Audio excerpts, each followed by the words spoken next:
Hello everyone, greetings of the day. Welcome back to the channel. मेरा नाम है doctor साहिल रॉय और आपका बहुत बहुत स्वागत है आपके अपने YouTube channel you commerce scholar में।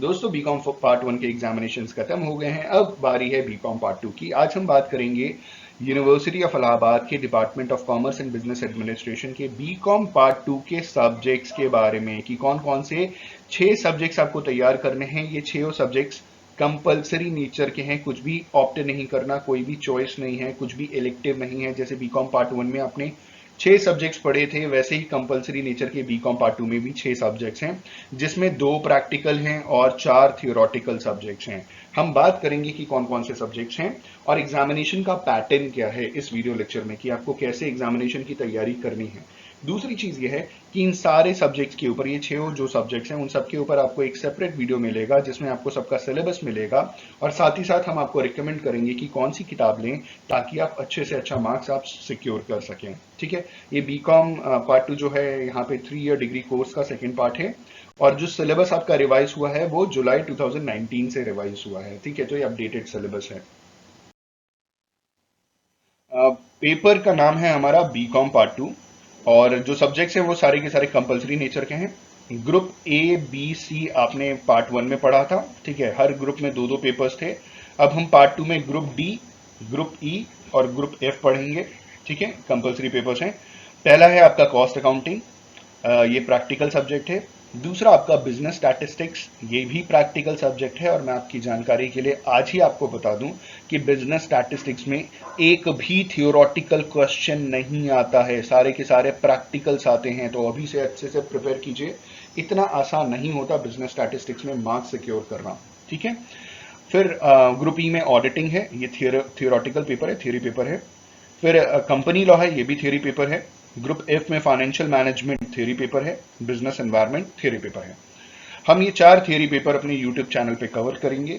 जिस तरीके से आपने पिछली बार सहयोग किया था, हमें इस बार भी आपका ऐसा कॉपरेशन चाहिए। ठीक है, तो हम आपके लिए अपडेट करते रहेंगे, रोज वीडियोस लेकर के आएंगे, और आप सवाल जो भी होंगे आपके, जैसे हम आपके डाउट्स क्लियर करते रहते हैं, क्यू एन ए आंसर्स जो हम वीडियोस बनाते हैं, आप सवाल पूछेगा, क्यू एन ए आंसर्स बनाएंगे, और आपको एकदम जैसे आप कोचिंग में पढ़ते हो या ट्यूशन में पढ़ते हो, एकदम उसी हिसाब से हर एक टॉपिक को हम डिस्कस करेंगे। तो बिल्कुल परेशान नहीं होइएगा।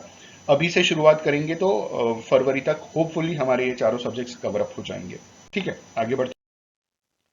एग्जामिनेशन और इवैल्यूएशन में इन्होंने कहा कि जो एग्जामिनेशन है, the examination for the degree of bachelor of commerce shall be held in 3 parts, 3 part में होता है। At the end of part one, part two and part three. BCom part three के बाद आपको डिग्री मिलती है। दूसरे में कह रहे हैं कि candidates shall be eligible to appear at the part two और part three examination only after they have pass part one and part two examination respectively. इन्होंने बोला कि जो कैंडिडेट्स पार्ट वन को पूरी तरीके से क्वालिफाई कर लेते हैं और पार्ट टू को क्वालिफाई कर लेते हैं, वही पार्ट टू और पार्ट थ्री के एग्जामिनेशंस दे सकते हैं। कहने का मतलब, अभी जैसे आप लोगों ने बीकॉम पार्ट वन का एग्जाम दिया है, उसमें से कुछ बच्चों की बैक लग सकती है, मान लीजिए आ जाती है बैक, और बैक का एग्जाम देकर के आप क्वालिफाई कर लेते हैं फर्स्ट ईयर, क्योंकि जो आपका रिजल्ट आएगा, अभी जो रिजल्ट आएगा उसके 2 महीने के अंदर अंदर आपका बैक का पेपर हो जाएगा। ठीक है, और बैक आप जैसे ही क्लियर कर लेंगे वैसे ही आप एलिजिबल हो जाएंगे बीकॉम सेकेंड ईयर का एग्जामिनेशन देने के लिए। तो इन्होंने बोला है कि कैंडिडेट्स वही एलिजिबल होंगे बीकॉम पार्ट टू के एग्जामिनेशन के लिए और बीकॉम पार्ट थ्री के एग्जामिनेशन के लिए, जिन्होंने अपना पार्ट वन और पार्ट टू एग्जामिनेशन पूरी तरीके से क्लियर किया हुआ है। ठीक है, मान लीजिए बैक के पेपर में फिर बैक आ गया तो आप एलिजिबल नहीं होंगे, फिर आपको 1 साल का वेट करना पड़ेगा। ठीक है, बैक देने के लिए। अगला पॉइंट कह रहे हैं, in order to be declared successful in part one, part two and part three examinations, a candidate shall have to obtain minimum 30% in individual paper and 36% in aggregate. जैसे मैंने आपको पहले की मैंने वीडियो में बताया कि मिनिमम आपको एक सब्जेक्ट में पास होने के लिए 30 मार्क्स चाहिए। ठीक है, और पूरे सब्जेक्ट में एग्रीगेट, आपको सब्जेक्ट का मतलब पूरे ईयर में, जैसे बीकॉम फर्स्ट ईयर का आपने एग्जाम दिया है तो पूरे ईयर में ऑन एन एग्रीगेट 36%। आपने स्कूल में परसेंटेज तो निकाला होगा ना सारे सब्जेक्ट्स का, वैसी परसेंटेज आपको मिनिमम 36% चाहिए ताकि आप सेकेंड ईयर में जा सकें। यहाँ पे अब डिवीजन की बात करते हैं कि भाई यूनिवर्सिटी में तो डिवीजन मिलता है, तो इन्होंने बोला कि division shall be awarded eight the end of the part three examination on the total marks obtained in part 1, part 2, part 3 examinations. तो टोटल जो 3 साल का आपका ग्रेजुएशन का डिग्री है ना, तीनों साल के एग्जामिनेशंस जब आप दे देंगे, उसके बाद अगर आपका जो भी एवरेज आएगा उसके बाद ही आपको डिग्री अवार्ड होगी। ठीक है, जिसे डिवीजन कहते हैं ना, first division, second division, third division, division दिया जाएगा और वो डिग्री में मेंशन रहेगा। ठीक है, जब भी डिग्री मिलेगी उसमें लिखा रहेगा कि आपने फर्स्ट डिवीजन, सेकंड डिवीजन या थर्ड डिवीजन से एग्जाम को क्वालिफाई किया है।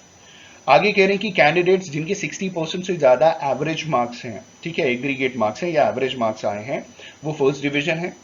जो कैंडिडेट्स 48% से ज्यादा लाते हैं और 60% से कम लाते हैं, मतलब 48 और 60 के बीच में रहते हैं, वो उनका सेकेंड डिवीजन होता है। और जिनके 48% से कम आते हैं और 36% से ज्यादा आता है, क्योंकि 36% से नीचे वाला फेल है। ठीक है, तो 36% से ज्यादा आता है और 48% से कम आता है, इन दोनों के बीच में जो रहता है उनका एग्रीगेट जो डिक्लेयर होगा वो थर्ड डिवीजन होगा। ठीक है, आप समझ गए होंगे। जो एग्जामिनेशन होगा, एनुअल एग्जामिनेशन होगा, कोई सेमेस्टर सिस्टम नहीं है, ये 3 घंटे का एग्जामिनेशन होगा। जैसे अभी आपने 2 घंटे का दिया, वैसे 3 घंटे का होगा। आगे इन्होंने बोला कि जो क्वेश्चन पेपर होता है उसमें नॉर्मली 2 सेक्शंस होते हैं। ठीक है, सेक्शन ए और सेक्शन बी। सेक्शन ए जो है वो कंपलसरी नेचर का होता है। ठीक है, और इन्होंने बोला कि उसके 2 पार्ट्स होते हैं, पार्ट ए और पार्ट बी, जो 10-10 नंबर के होते हैं, जिसमें एक न्यूमेरिकल क्वेश्चन पूछा जाएगा या प्रैक्टिकल क्वेश्चन पूछा जाएगा, स्पेशली जो आपके प्रैक्टिकल सब्जेक्ट्स हैं। आपका पेपर नंबर 1, 6, 7 और ये कितना है, 10, 11, 12, 13, ये 13, 12 होना चाहिए, 12 सब्जेक्ट्स है ना आपके।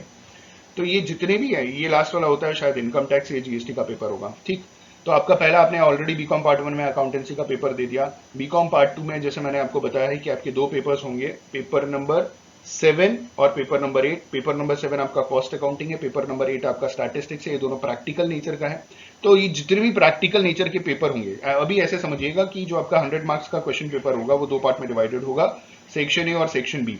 अभी मैं प्रैक्टिकल सब्जेक्ट की बात कर रहा हूं। ठीक है, प्रैक्टिकल सब्जेक्ट में क्या होगा कि जो सेक्शन ए है वो कंपलसरी नेचर का है, जो भी क्वेश्चन पूछा जाएगा वो आपको पूरा करना पड़ेगा। ये भी 10-10 नंबर के 2 क्वेश्चन पूछे जाएंगे, क्योंकि ये भी 20 नंबर का होता है। ठीक है, तो ये 2 पार्ट में डिवाइडेड है। मैं अभी सिर्फ प्रैक्टिकल सब्जेक्ट की बात बता रहा हूं आपको, और ये दोनों क्वेश्चन आपको अटेम्प्ट करने हैं। और जो सेक्शन बी होगा उसमें 6 क्वेश्चन पूछे जाएंगे, जिसमें से कोई भी 4 आपको अटेम्प्ट करने हैं। ये 20-20 मार्क्स का होगा। तो यहाँ पे आपने 80 मार्क्स सिक्योर कर लिया, यहाँ 20 marks, total question paper 100 marks का हो गया। इन्होंने बोला कि section B shall offer a choice of attempting any 4 out of 6 question carrying 20 marks each। तो सेक्शन बी में 6 में से कोई भी 4 क्वेश्चन आप अटेम्प्ट कर सकते हैं। 4 क्वेश्चंस जो 6 में से न्यूमेरिकल फॉर्म में होंगे, वो प्रैक्टिकल सब्जेक्ट्स, जैसे अभी बताया कि फर्स्ट, पेपर 6, 7 और 13, ये लोग बोल रहे हैं 13 होगा, 12 होगा, जो भी है। In other papers all the questions shall be conceptual, theoretical in both the section A and B with choice for attempting the questions remaining the same। तो इन्होंने बोला है कि चॉइस बाकी सारी चीजें सेम रहेगी। अगर मैं थियोरेटिकल पेपर की बात करूं, थ्योरी सब्जेक्ट की बात करूं, तो 100 नंबर का एग्जाम होगा, जिसमें 2 सेक्शन होंगे, section A, section B. Section A में इन्होंने बोला है कि सेक्शन ए में जो भी पूछा जाएगा, theoretical in both the section A and B with choice for attempting the questions remaining the same. तो ए में भी इन्होंने बोल रखा है कि कुछ चॉइस दे देंगे, बी में भी इन्होंने, बी में तो चॉइस रहेगा। ठीक है, तो वहां पे आपको चॉइस मिल जाएगा, तो चॉइस में आप कर सकते हैं। जहां तक मुझे पहले पता था कि यहाँ पे सेक्शन ए में, यहाँ पे भी आपसे कंपलसरी नेचर के क्वेश्चन पूछते हैं, वो अटेम्प्ट करना जरूरी है, चॉइस आपको बी में मिलता है। ठीक है, वो आप तैयार करिएगा अच्छे से, कुछ ना कुछ तो करिए आएंगे।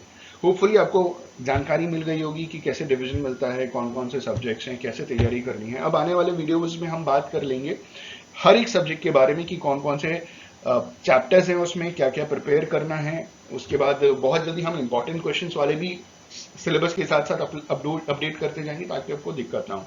ठीक है, बुक्स भी रिकमेंड कर देंगे। अगर वीडियो अच्छा लगा प्लीज लाइक कर लीजिए और अपने दोस्तों के साथ शेयर जरूर कीजिएगा। On this note, thank you so much for watching this video. Have a good day and all the best.